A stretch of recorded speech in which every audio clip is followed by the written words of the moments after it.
Hello dear students, आज है हमारा सेकंड लेक्चर।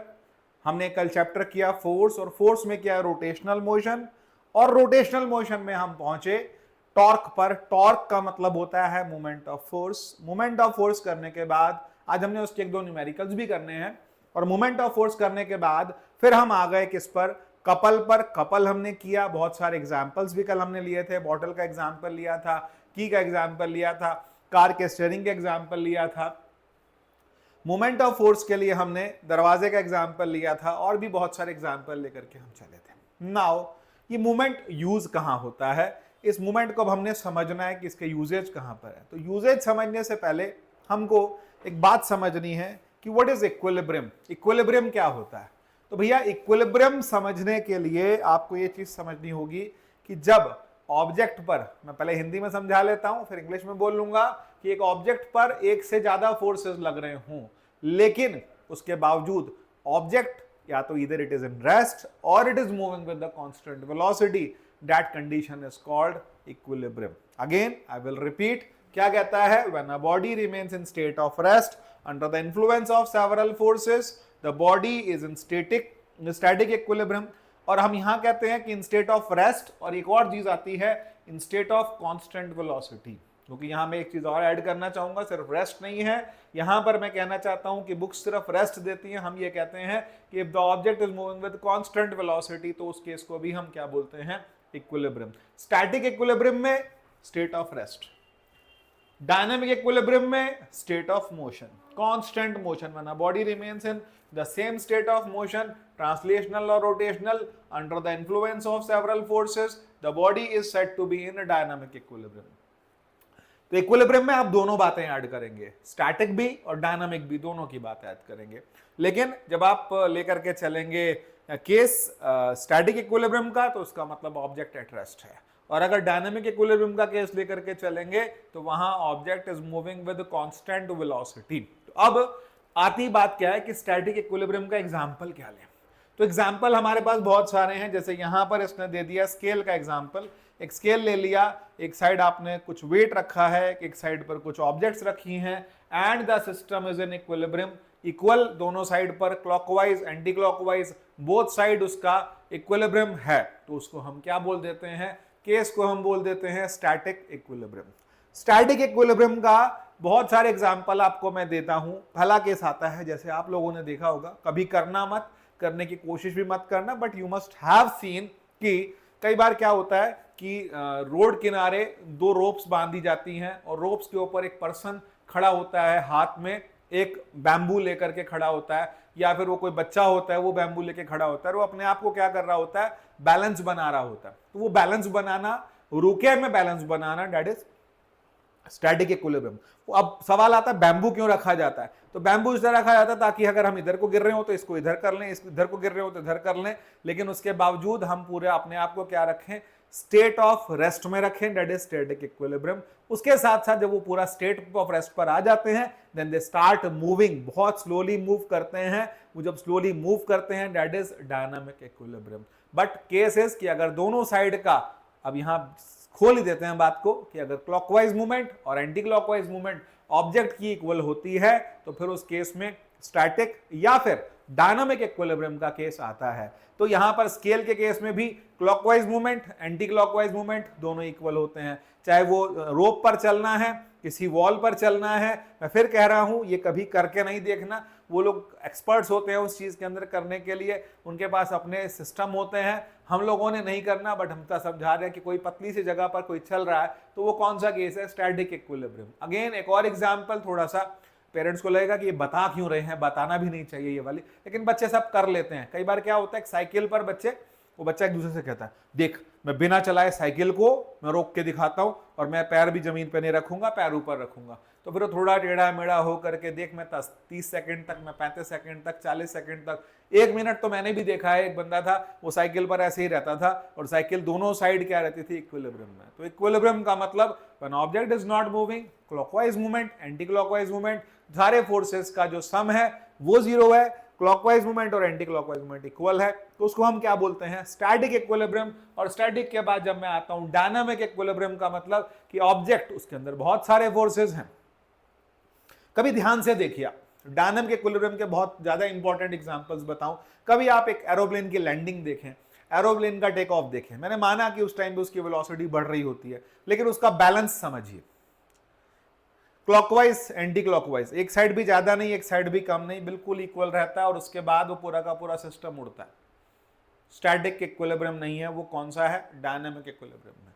एक बोट है, जब बोट में बैठाया जाता है लोगों को, जब स्टीमर में बैठाया जाता है तो कहते हैं इक्वली डिस्ट्रीब्यूट करके, कुछ लोग इधर बैठे कुछ इधर, ज्यादा इधर बैठ गए तो पलट सकती। तो पलटने का रीजन क्या होगा स्टीमर के अंदर, कि ज्यादा लोग इधर हो गए तो इस तरफ का मूवमेंट ज्यादा हुआ, इस साइड का मूवमेंट कम हुआ, तो पलटने का केस हो सकता है। फिर वहीं एक और केस आ जाता है स्टैटिक इक्विलिब्रियम के साथ, डायनामिक में एरोप्लेन का केस है। आपने देखा होगा हेलीकॉप्टर, हेलीकॉप्टर के अंदर एक ऊपर रोटर घूम रहा होता है, पीछे भी रोटर घूम रहा होता है अपोजिट साइड में, so that it can develop an equilibrium, और वो पूरा का पूरा सिस्टम एक जगह आराम से उतरे और आराम से चढ़े।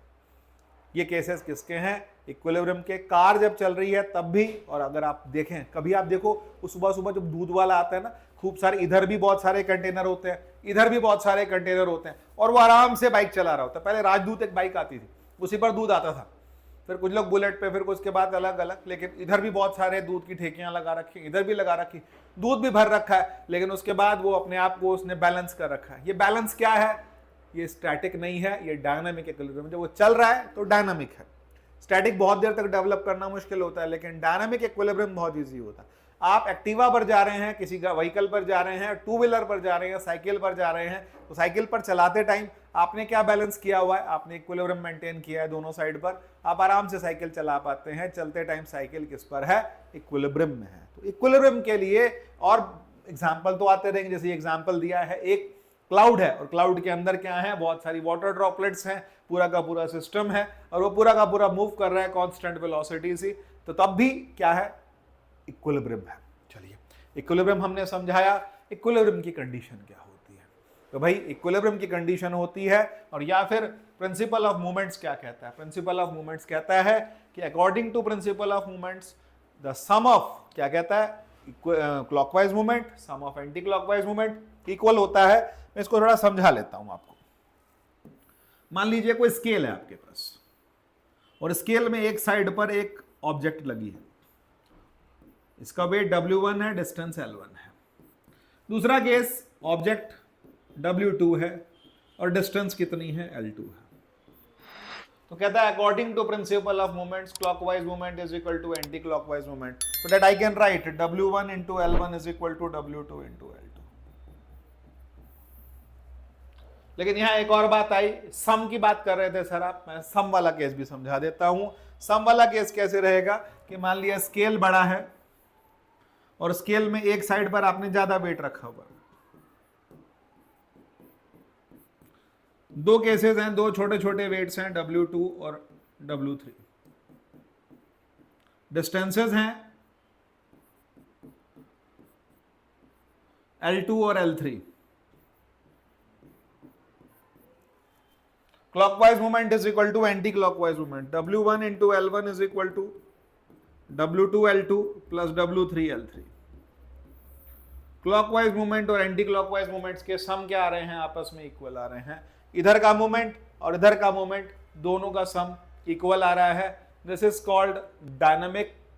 इक्विलिब्रियम में भी हो सकता है, स्टैटिक में भी हो सकता है, but this is the condition of equilibrium कि sum of clockwise movements sum of anti clockwise movements हमेशा इक्वल रहेगा, और ये सिस्टम किस में कहलाएगा? इक्विलिब्रियम में कहलाएगा।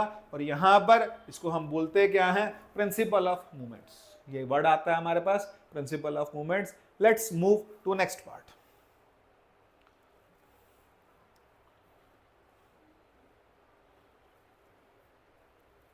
अब हम आते हैं न्यूमेरिकल्स पर, क्योंकि हमको न्यूमेरिकल्स करने हैं इस टॉपिक के, और न्यूमेरिकल्स बहुत सिंपल है। 3-4 न्यूमेरिकल्स हमने उठाए हैं, very simple numericals are there. The moment of force of 5 newton about a point P is 2 newton metre. Calculate the distance of point of application from force. तो अब आपको क्या बता रखा है? आपको मोमेंट भी बता रखा है, फोर्स भी बता रखा है, और आपसे पूछा क्या गया? आपसे पूछा है कि हमको मूवमेंट भी पता है, हमको फोर्स भी पता है, डिस्टेंस। तो बहुत सिंपल सा केस है, बहुत सिंपल सा क्वेश्चन है। Moment of force is equal to force into perpendicular distance. तो मोमेंट ऑफ फोर्स दिया है 2 न्यूटन मीटर, फोर्स की वैल्यू दी है 5 newton multiplied with D, D is coming 0.4 metres. Unit का बहुत खास ध्यान रखते हुए आप लोगों ने आगे चलना है। Clockwise movement, anti clockwise movement के केसेस को भी देखते हैं अभी। A mechanic can open a nut by applying a force of 150 Newton while using a lever handle of length 40 centimeter. How long the handle is required if he wants to open it by applying a force of 50 Newton? देखो दो cases बना लिए गए हैं, वो दो cases हम समझ लेते हैं। तो पहला केस बोलता है a mechanic can open a nut by applying a force of 150 Newton। तो फोर्स कितना आ गया मेरे पास में 150 न्यूटन आ गया, और डिस्टेंस कितनी है 40 सेंटीमीटर है, 0.4 मीटर ले लिया गया। How long the handle is required, तो भाई मोमेंट क्या होगा, तो पहला केस आ गया moment is equal to 150 into 0.4, this is coming what 60 newton metre. Now he is saying, क्या कहता है, how long handle is required if he wants to open it by applying a force of 50 newton. तो कहता है moment तो 60 रहा, force 50 है into distance d, तो d कितना आ गया 60/50, 60/50 means it is coming 1.2 metre.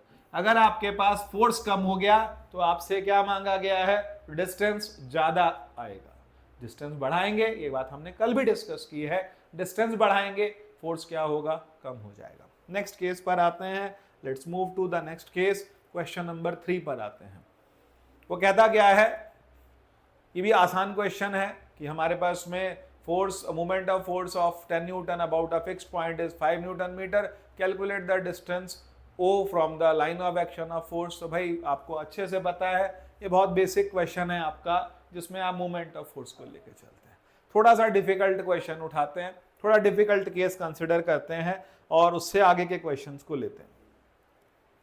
Case आता है कि वन स्टूडेंट इज सिटिंग, और एक मान लीजिए एक सीसॉ है, and on a seesaw one student is sitting, one student of weight 50 kg is sitting at a distance of 1 meter from the axis, axis से 1 मीटर पर है। at what distance should another boy of 75 kg, थोड़ा सा बच्चे का wait ज्यादा है और वो कितनी डिस्टेंस पर बैठे। तो इस केस में आपको क्या करना होगा, दोनों साइड के मोमेंट्स को इक्वल रखना होगा। तो हमने क्या बोला, 50g into 1 is equal to 70g into x, 75g into एक्स। तो x कितना आ गया 50g upon 75g, 50 upon 75, this is coming to 2/3, it is coming 0.67 metres. ये आपके पास में डिस्टेंस आ गई सेकंड केस की। तो डिस्टेंस भी हम कैलकुलेट कर सकते हैं इस तरीके से। Let's go to the next part, next तरह के क्वेश्चंस पर आते हैं। हम स्केल वाला क्वेश्चन उठाते हैं। स्केल वाला क्वेश्चन क्या रहता है, एक स्केल वाला क्वेश्चन समझते हैं कि ऑन अ स्केल, एक स्केल दिया है आपको, पाइवोटेड एट 40 सेंटीमीटर, बोला उसने पाइवोट किया है 40 सेंटीमीटर पर सर आप कहेंगे इसका वेट तो 50 पर आता है, बिल्कुल सही कह रहे हैं, इसका वेट 50 पर आता है, आपने पाइवोट किया हुआ है। तो अब इसका वेट कहां आ रहा है, कहता है यहां पर, और उसने वेट पूछा है हमसे, and it can be balanced bye applying a force of, अब यहां कहता है कितना फोर्स लगाया, कहता है कितना वेट रखा, कहता है 20 ग्राम फोर्स लगाने से इसको बैलेंस किया जा सकता है। Now he is asking the weight, अब ये मांग रहा है हमसे वेट, तो कैसे कैलकुलेट करूंगा। अब यहां पर वेट कैलकुलेट करने का केस आ जाता है मेरे पास में, W into 10 is equal to 20g into, ये डिस्टेंस कितनी है ये हमसे पूछी गई है, तो कहता है 20g इंटू एक्स,